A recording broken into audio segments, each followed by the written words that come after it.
Vázquez y en esta ocasión vamos a exponer sobre lo que es la guerra entre Perú y Ecuador y el protocolo de Río de Janeiro. Un tema bastante interesante que en realidad en algún momento también he vivido con mi familia, puesto que los rezagos de esta guerra también llegaron a lo que era el conflicto del CENEPA en el año de 1995 y cuando vivíamos acá en Iquitos, todavía gozábamos de lo que eran los apagones en las noches y las prohibiciones de que hayan luces, velas o esas cosas. Un tema muy interesante que espero que disfruten. Empezamos. Desde que Sudamérica fue liberada del dominio español, Perú y Ecuador tuvieron desacuerdos limítrofes incluso hasta finales del siglo XX. Durante casi toda la vida republicana de ambos países han habido desacuerdos sobre los límites. Estos desacuerdos inclusive han estado presentes desde que Ecuador pertenecía a la Gran Colombia, como ven acá en el mapa, el cual fue un estado formado por los actuales territorios, como se ve, de Ecuador, Colombia, Venezuela y Panamá. Fue un verdadero problema en aquellos tiempos establecer límites para los países. ¿Y qué se hacía para esto? Se aplicaba el principio de uti possidetis iuris. Uti possidetis iuris, ¿qué es eso, Jair? Explícame, no lo entiendo. Ya, te explico. Mira, este principio consistía en que el país que acababa de ser independizado conservaba las mismas fronteras de los viejos territorios coloniales de los cuales emergió. El mismo Simón Bolívar propuso que los países hispanoamericanos conservasen las antiguas fronteras de las posesiones para el Imperio Español en América. Es decir, cuando el Perú logró su independencia, tuvo las mismas fronteras del Virreinato del Perú. Todos los virreinatos y capitanías del Imperio Español en América que lograban emanciparse tenían el derecho de establecer su territorio sobre lo que fue su colonia. Pero no era tan fácil. Había desacuerdos, en especial uno que ponía en debate un territorio llamado Comandancia General de Maynas. Lo deben ubicar por el nombre de repente. La corona española había expedido varias órdenes para decidir el destino de la gobernación de Maynas. Cada una de estas órdenes se llamaba Real Cédula, como la que vemos aquí al costadito.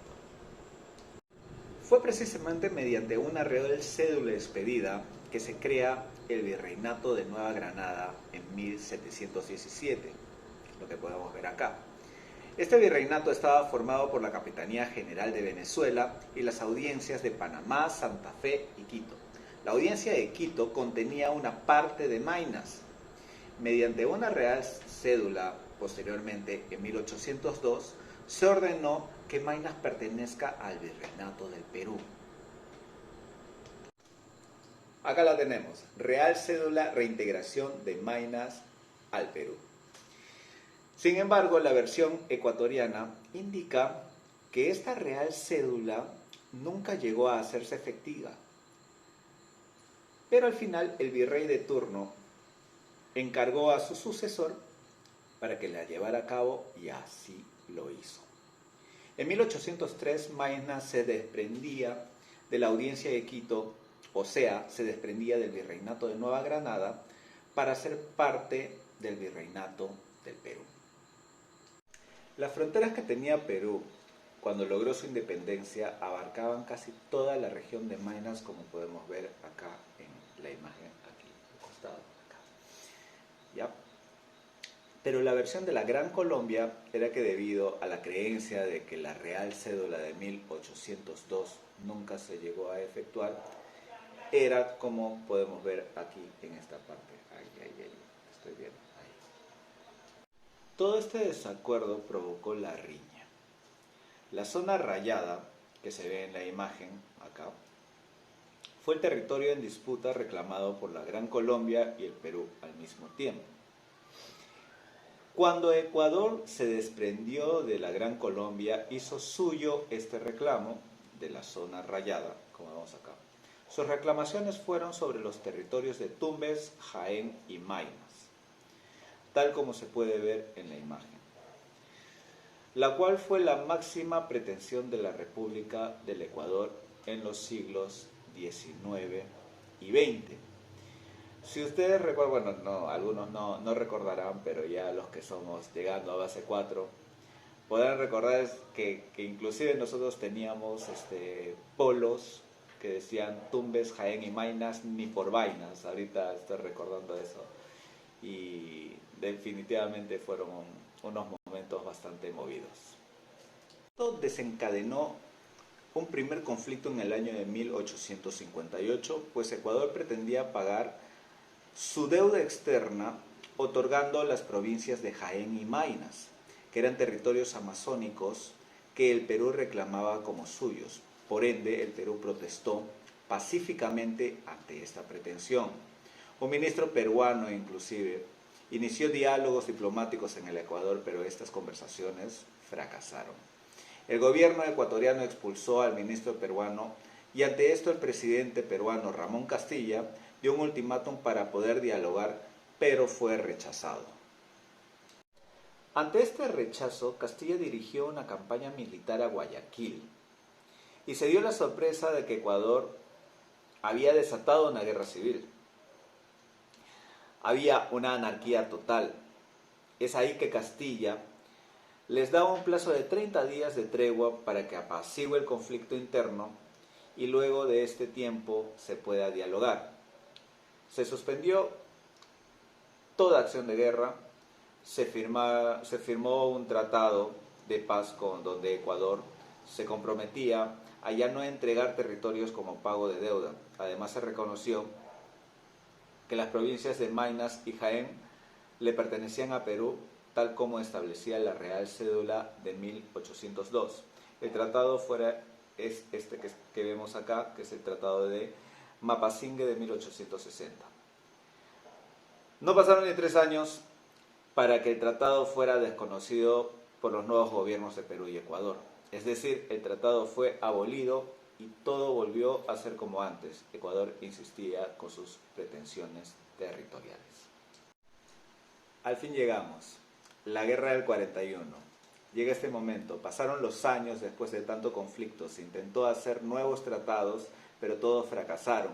Perú propuso en un momento ir a la Corte de la Haya, pero Ecuador se negaba. En 1941, en el cual se desató la guerra entre los dos países, las causas inmediatas de estas hostilidades fueron unas provocaciones mutuas entre patrullas fronterizas y policiales ocurridas el 5 de julio de 1941. Ese día se inició la llamada Guerra del 41, que duró casi 7 meses. Una curiosidad es que esta guerra coincidió con la Segunda Guerra Mundial, la cual transcurrió entre 1939 y 1945. El dato importante es que mientras se llevaba a cabo la Guerra del 41 ocurrió el famoso ataque a Pearl Harbor en Hawái, Estados Unidos, que fue una ofensiva japonesa a Estados Unidos. ¿Por qué es importante esto? Porque se sabe que luego de este ataque casi todos los países del continente americano se unieron a los aliados, incluidos Perú y Ecuador, que aún no terminaban de arreglar sus diferencias. La imagen acá que podemos ver de un diario estadounidense expresa de forma jocosa la situación. La guerra del 41 inició con provocaciones en la frontera de Zarumilla, en Tumbes. Zarumilla es una provincia tumbesina que limita directamente con Ecuador.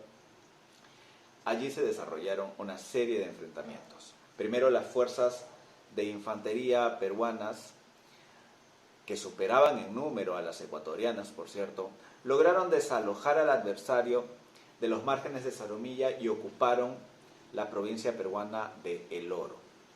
La batalla de Zarumilla estuvo conformada por una serie de enfrentamientos, como el combate naval del canal de Jambelí, donde Perú consigue la degrada de un buque ecuatoriano.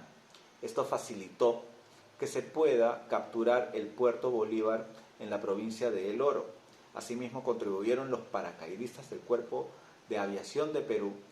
De esta forma se hizo historia, puesto que fue la primera vez en América que se utilizaban fuerzas aerotransportadas.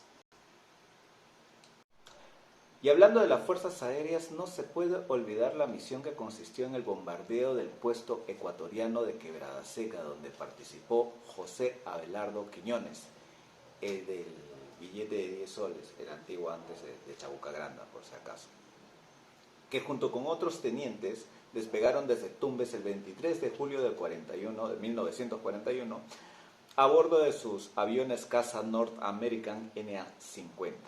Sobrevolando la zona ecuatoriana, de pronto Quiñones fue alcanzado con el fuego antiaéreo del enemigo y en lugar de usar su paracaídas dirigió su avión hacia las baterías ecuatorianas para estrellarse contra ellas, muriendo en el acto a la corta edad de 25 años, mismo kamikaze.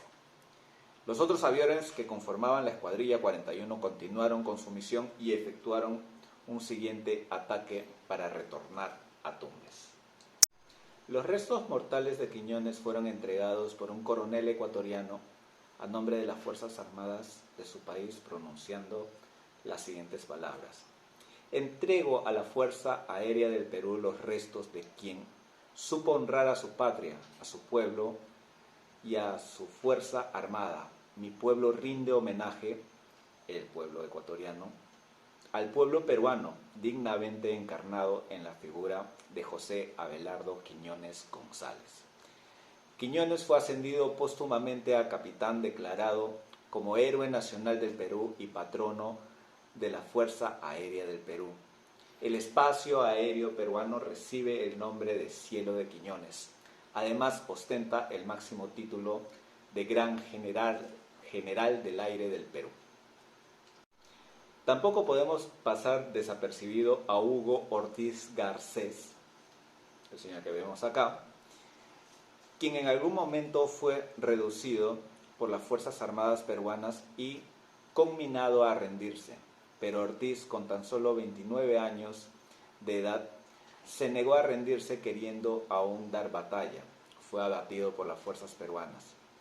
Después del combate, las mismas fuerzas peruanas enterraron con honores al militar teniente Hugo Ortiz, envuelto en la bandera de su destacamento. Posteriormente fue declarado Héroe Nacional del Ecuador. Y llegamos al final de la guerra, el Protocolo de Río de Janeiro. Esta guerra terminó con el Protocolo de Paz, Amistad y Límites de Río de Janeiro, celebrada en esta ciudad brasilera el día 29 de enero de 1942. En este protocolo, Ecuador renunció a su pretensión de salida soberana al río Amazonas.